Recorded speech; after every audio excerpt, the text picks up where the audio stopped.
Ito na yata ang isa sa pinakamahirap at pinaka-engranding national costume competition sa kasaysayan ng Binibining Pilipinas.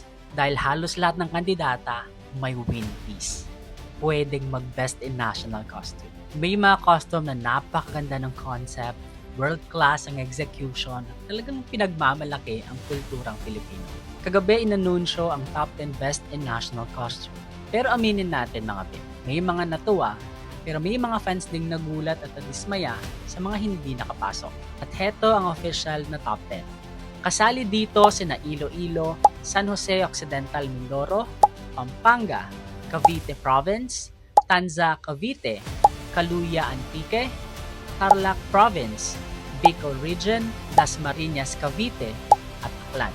Sa totoo lang mga be, sobrang dikit ng laban. Kaya kahit sinong mapili, siguradong may masasabi ang mga pageant fans. May mga pangalan talagang inaasahan ng marami pero hindi natin nakita sa listahan.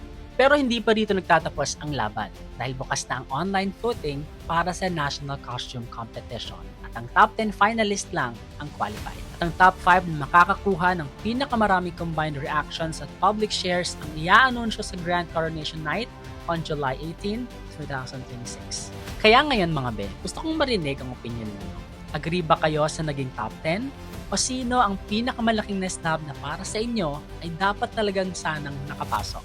Leave your comments and opinions below. Tara, pag-usapan natin. Thank you so much for watching this video. Follow me for more. Bye!